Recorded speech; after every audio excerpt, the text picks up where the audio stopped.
Hi, in this video let us see about government borrowing. Government borrowing is a loan taken by government, falls under the capital receipt in the budget document. Usually the government borrows through the issue of government securities called GSEC and Treasury bill. How does increased government borrowing affects the government finances? Bulk of government's fiscal deficit comes from its interest obligation on past debt. If the government resorts to larger borrowing, more than what it has projected, then its interest rate goes up, risking the higher fiscal deficit. That hurts the government finance. Larger borrowing program means the public debt will also go up, especially at the time when the GDP growth is subdued. This will lead to higher debt to GDP ratio. What are off-budget borrowing? Off-budget borrowing are the loans taken by the not by center directly but by another public institution which borrows on the direction of center. Such borrowing are used to fulfill the government's expenditure needs. But since the liability of the loan is not formally on the center, the loan is not included in the nation's fiscal deficit. Okay, this helps in the country's fiscal deficit within an accepted limit. Okay. Next topic that we are moving into is related to urban cooperative banks.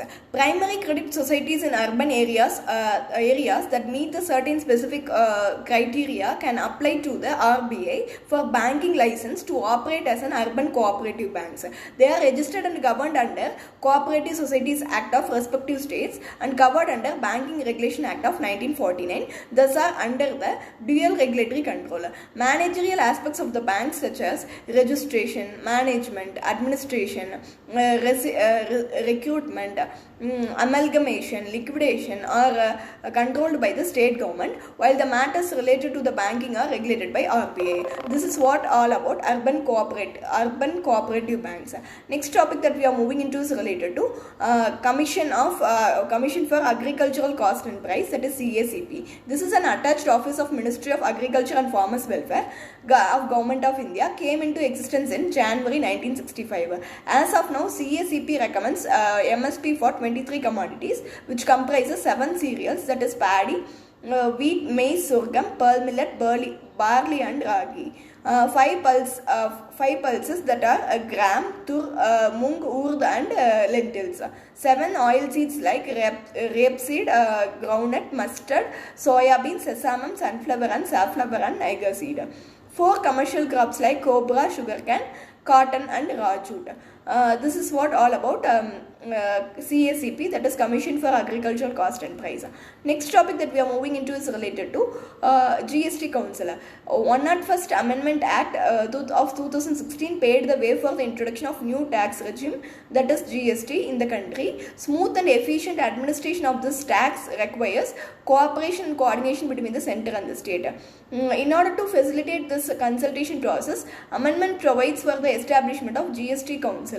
The amendment inserted the new article 279A of the Constitution.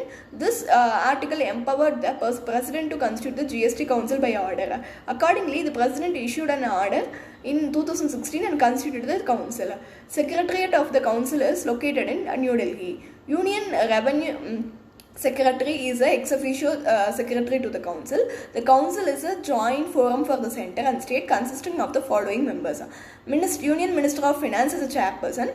Union Minister of State in charge of Revenue. Minister in charge of Finance or Taxation, or any other ministers nominated by each state government. The members of the council from the state have to choose amongst themselves to the vice chairperson of the council. They can also decide his term. Union Cabinet also decided to include the chairperson of the Central Board of Excise and Customs, that is CBEC, as a permanent invitee to all the proceedings of the council. This is what all about GST Council. That's all. If you like the video, please do share, comment, like and subscribe. Thank you.